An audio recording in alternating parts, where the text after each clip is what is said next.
yourself down, ध्रुव। ये बस तुम्हारे मन का वहम है। ये सब कुछ सच नहीं है। It is just a nightmare.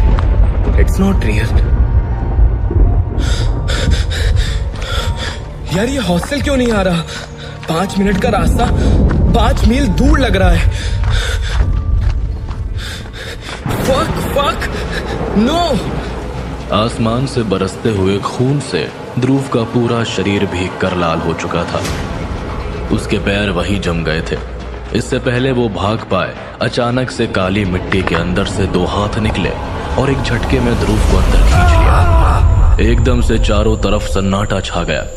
ऐसी गहरी चुप्पी जैसे बरसों से इस रास्ते से कोई गुजरा ही ना हो। वही जमीन के नीचे ध्रुव की खौफज़दा आंखें और बढ़ती हुई चीखें ऐसी जैसे कब्र चीरकर मुर्दों में भी जान फूंक दे। जय हनुमान ज्ञान गुण सागर, भूत पिशाच निकट नहीं आवे। ध्रुव को एहसास हुआ कि वो अकेला नहीं था। ध्रुव ने किसी तरह अपनी गर्दन बाएं तरफ मोड़ी तो उसका दिल बैठ गया। वो एक मुर्दा शरीर के ऊपर था और उसकी खून सी लाल आंखें ध्रुव को घूर रही थी। बचाओ! ध्रुव के ठीक नीचे पड़ा मुर्दा अपनी लाल खूनी आंखों से ध्रुव को एकटक देखे जा रहा है। इतना बेबस देख उस मुर्दे के मुंह पर एक जीत भरी मुस्कान आई और उसने ध्रुव का शरीर अपने बर्फ से ठंडे सीने से लपेट लिया। छोड़ो मुझे! बचाओ! कोई बचाओ! ये गरम इंसानी खून बरसों बाद नसीब हुआ। आजा। ध्रुव का शरीर ठंडा पड़ रहा था। उसको लगा सीधा मौत उसको अपनी तरफ खींच रही है और वो अभी इस मुर्दे के अंदर समा जाएगा। ध्रुव ने हार मान ही ली थी कि एक आखिरी कोशिश करते हुए जब ध्रुव ने अपने हाथ उठाए तो काली मिट्टी के अंदर से किसी ने उसे अपना हाथ थमाया और ध्रुव के बदन में जैसे एक बार फिर खून दौड़ पड़ा। आवाज आई, चूतिए, तुमको हॉस्टल में कमरा नहीं मिला क्या? यहाँ घाट पे रहते रहते कब्रिस्तान ही अच्छा लगता है अब। इधर ध्रुव हाथ पैर मारता जैसे ही कब्र से बाहर निकला। लो, मुर्दे फूंकते फूंकते अब ये मुर्दों के साथ फूंकने लगे। अबे लौड़े, तेरी वजह से मैं इस खड्डे में गिर गया। तू चल आज, अभी के अभी वापस बनारस जा रहा है तू। कितना कड़क माल पिया मादरजात, क्या बकचोदी कर रहा है? हाँ? खुद सस्ते नशे करके हॉस्टल की छत पर खड़ा था और फूकने की बातें मुझसे कर रहा है तू। अबे साले, एक तो तू बंगाली माल फूकना बंद कर। हम कब से कमरे में ही हैं और तुम इधर। इतना कहते ही प्रसाद जैसे ही पीछे मुड़ा। तो हॉस्टल कहाँ गया? भाई सुबह तो यही था ना। प्रसाद, भाग यहाँ से, भाग! ये कहकर ध्रुव अपने हॉस्टल की तरफ भागा।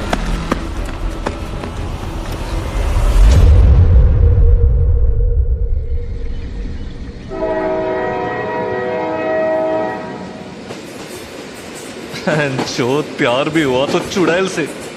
क्या कंडम किस्मत है यार हमारी।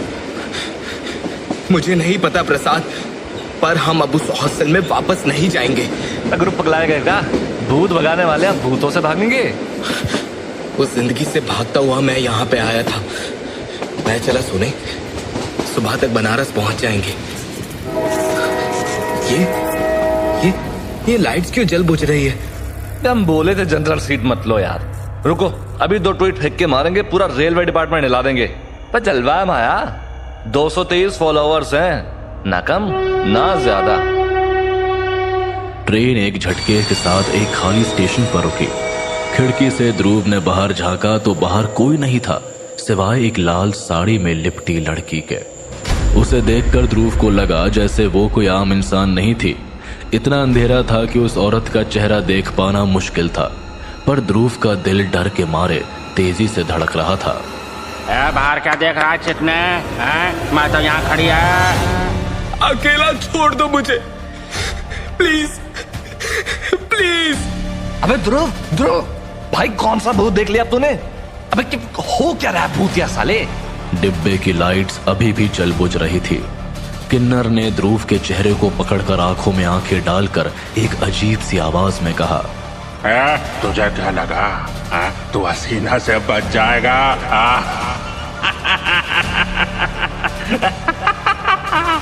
तू हसीना का खिलौना है और जब तक हसीना चाहेगी तब तक तुझसे खेलेगी।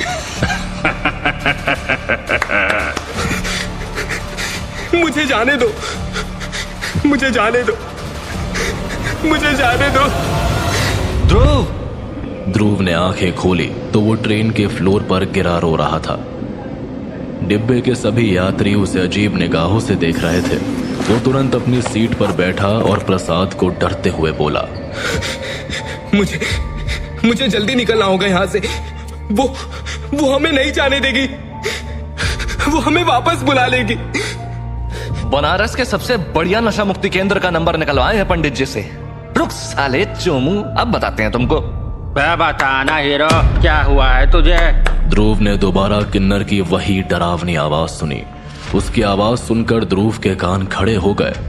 वो ठीक प्रसाद के पीछे खड़ी ताली बजा रही थी। ध्रुव ने पूरे डिब्बे में चिल्लाना शुरू कर दिया, दूर रहो मुझसे, दूर रहो, दूर रहो। वो पूरे डिब्बे में भागते हुए ट्रेन रोकने की चेन ढूंढने लगा, पर जितना तेज वो भागता उसे लग रहा था किन्नर भी ठीक उसके पीछे पीछे भाग रहा है। अबे रुक जा भाई, मान मेरी बात। अरे मत कर ऐसा यार, अबे मत खींच। ध्रुव ने गाड़ी की चेन खींच दी और स्टेशन पर गाड़ी थमने से पहले ही ध्रुव तुरंत अपना सारा सामान लेकर उतर गया। प्लेटफॉर्म के लोहे से बना बेंच पर ध्रुव किसी जिंदा लाश की तरह धम से बैठ गया।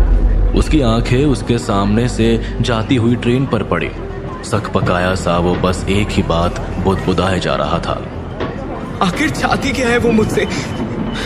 कैसे बचाऊं मैं खुद को इन सब से? Platform ticket? ध्रुव ने हल्के से हाँ में सर हिलाया और टीटी की तरफ मुड़ा। जैसे ही वो टीटी की तरफ पलटा, उसके दिल की धड़कनें रुक गई। टीटी के वेश में उसके सामने फिर वही किन्नर खड़ा था। चाहे कितनी भी कोशिश कर लो, हसीना से नहीं बच पाओगे। वो तुम्हें बुला रही है वापस उसी हॉस्टल में। ध्रुव ने इस बार गुस्से में टीटी का कॉलर पकड़ लिया। हसीना, हसीना, हसीना, परेशान हो चुका हूं मैं इस नाम से। तुम मुझे डराना चाहते हो ना? जाओ, नहीं डरता मैं तुम्हारी हसीना से, जाओ। इतने में टीटी ने ध्रुव को एक कसकर थप्पड़ जड़ दिया। थप्पड़ की आवाज पूरे प्लेटफॉर्म में गूंज उठी। ध्रुव मुड़ा तो देखा कि वहां टीटी उस पर चिल्ला रहा था, बेटा बौरा गए हो क्या? हाँ, ये क्या बकवास कर रहे हो? टीटी का कॉलर पकड़ने का जुर्म जानते हो? सीधा थाने भेज देंगे तुम्हें, अभी के अभी। ध्रुव को लगा जैसे वो पागल हो रहा था। जो आवाजें उसने सुनी, जो चेहरे उसने देखे, अब सब हट चुके थे। सामने थी तो बस सच्चाई। जहां ध्रुव ने टीटी का कॉलर पकड़ बेवजह उसे धमकाना शुरू किया था। प्रसाद ने किसी तरह टीटी को शांत करते हुए कहा, अरे अरे महाराज, अरे काका दादा सुनिए, आप भी क्यों बच्चों से पैसे ले रहे हो? जेब में रुपया होता तो जनरल में थोड़ी सफर कर रहे होते। देखिए, ये रही हमारी प्लेटफॉर्म टिकट। हम सुबह होते यहाँ से रवाना हो जाएंगे, ठीक है? टीटी प्रसाद की बात सुनकर थोड़ा सा शांत हुआ, पर यही ध्रुव को लगा जैसे उसका सर फटने को है। प्रसाद उसकी तरफ मुड़ा और बोला, ए गंडवा, तुमको भी अपना गांडूपना टीटी के सामने ही दिखाना था ना? चलते हैं वेटिंग रूम में। हाँ हाँ चल। एक तरफ प्रसाद खराटे मार रहा था और यहाँ ध्रुव की आंखों से नींद बहुत दूर थी। पर अक्सर नींद एक रास्ता होती है ऐसी दुनिया में कदम रखने का जहां इंसान का खुद से जाना मुश्किल है। हुजूर तुमको सितारों में ले चलूं, दिल ध्रुव के कानों में जैसे ही ये आवाज पड़ी, उसकी आंखें तुरंत खुल गई। बहारों में ले चलूं। ये तो हसीना की आवाज है, और मेरी आंख कब लगी? ध्रुव तुरंत उठा, पर आगे का मंजर देख उसके पैर वही के वही जम गए। वो किसी रेलवे स्टेशन के वेटिंग हॉल में नहीं, बल्कि गर्ल्स हॉस्टल के उसके दरवाजे के ठीक पास लेटा हुआ था। जहां हसीना और उसकी बहन माया खड़े मुस्कुराकर उसे देख रही थी।